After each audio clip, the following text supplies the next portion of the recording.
I think it pretty much depends on what type of contracted business we're talking about. So I think there might be overarching issues, but one size fits all approach is very unlikely to be suitable given the diversity of contracting businesses. So smaller owners or smaller contractors might have different needs from very large scale ones. So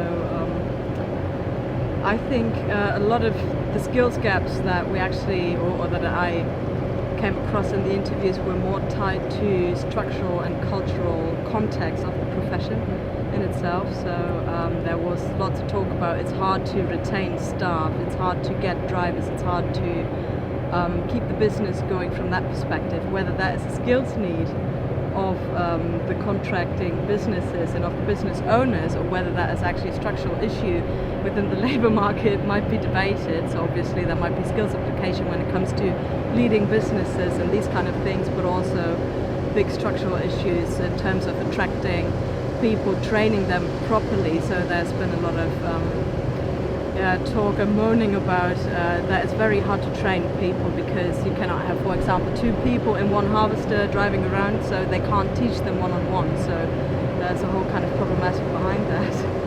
Yeah. So.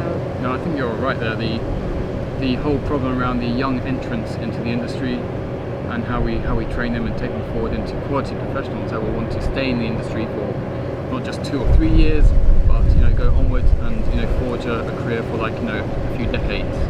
And it costs a contractor time and money to actually train them on site as well.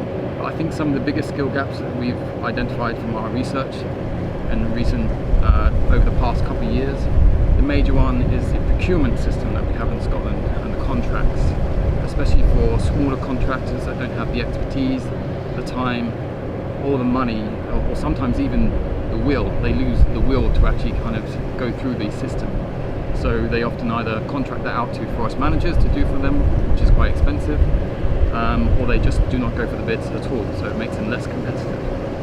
And this is something they, I think, want a lot of guidance or help with, and we don't have any structures or organisations in place to make this happen. So that would be something important going forward. Other gaps, Sarah, I believe, are probably business training and accountancy, so they know their books and what's going on in their books from year to year. As we've had many businesses over the past 4 years, maybe about 20 to 30% go under, go into liquidation, or go into liquidation, go out of business, then change name, and then re-emerge as another business. So what else would you say? Another issue, but then again it's very much structurally ingrained, is health and safety and environmental kind of sound operations. And I think in particular the managers, so that was really criticism on the managerial side. They said, well, health and safety is a big issue because contractors are under a lot of time pressure, so they try to get the job done as quickly as possible. So again, there's the question, is it actually a skills gap, or is it circumstances? Is it the structure behind it? Is it maybe the whole kind of professional setup? Same goes for environmental issues. I mean, obviously you can make them aware of certain things like, don't go through a river, please do drain sufficiently, use the tracks and all of these things. But at the end of the day, if people are under so much time pressure, how much can we expect them to comply with those regulations on the other hand? So I think there should be another discourse held in parallel to the whole skills discourse, I think, when it comes to the whole professional setup. Obviously the key thing in that, which is communication. We bang on about it all the time, and probably everyone's tired about hearing it, but it is a very important aspect. And the communication between the operators, the foreman, the forest manager is something that sometimes is very fragmented. So if you don't get the cohesion between those three, or you get the kind of resistance and wanting knowledge exchange or talking to each other, then that can create a problem for the site, for the management of it, and then the ongoing quality of the timber that's grown.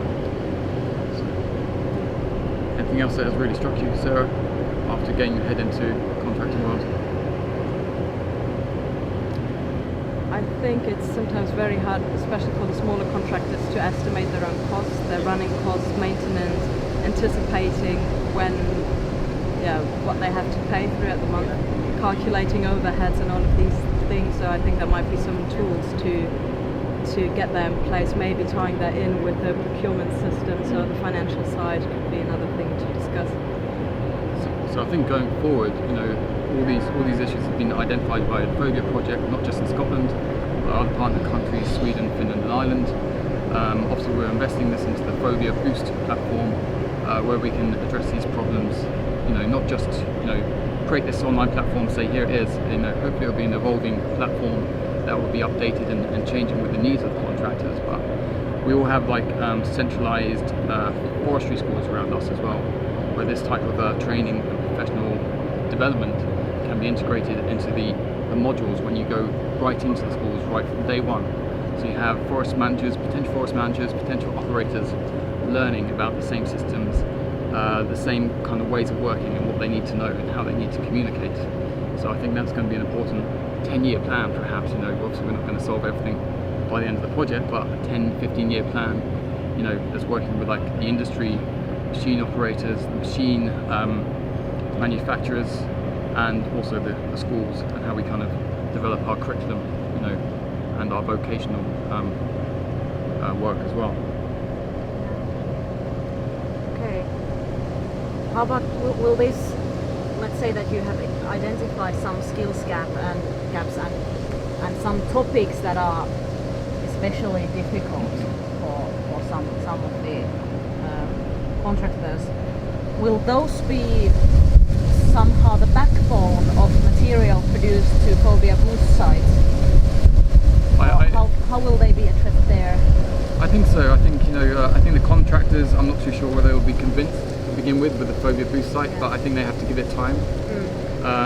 Because you're not going to find everything you want right then. It may be 6 months or a year down the line you come across a problem or an issue, and then you revisit the Phobia platform and you find a module or piece of information that is pertinent to your issue at the time.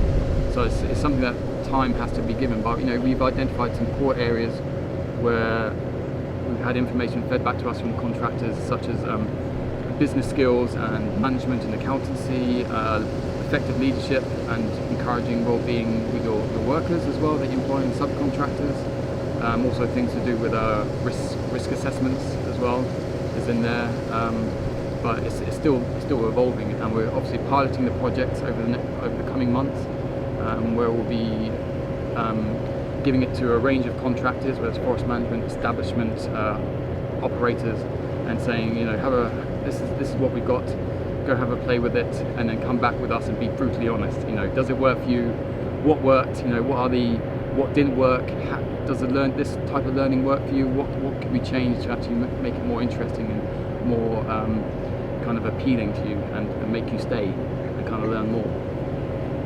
Yeah, I think in that regard we could really tie it in more with the themes that we found within the data set, so in the interviews, because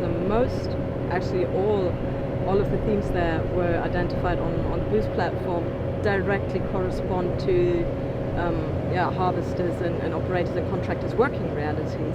So when we look at the staff retention issue, that is directly related to leadership. How can I make my boys, how can I keep my squad with me and not make them jump around? Or other things, for example, the risk assessment issue directly ties in with health and safety. What if an accident happens? What can I do? What kind of regulations?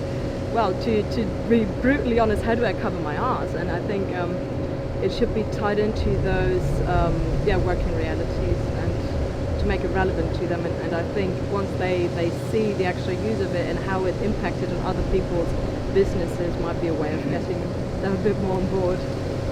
I think one thing we can do is learn from what's going on already.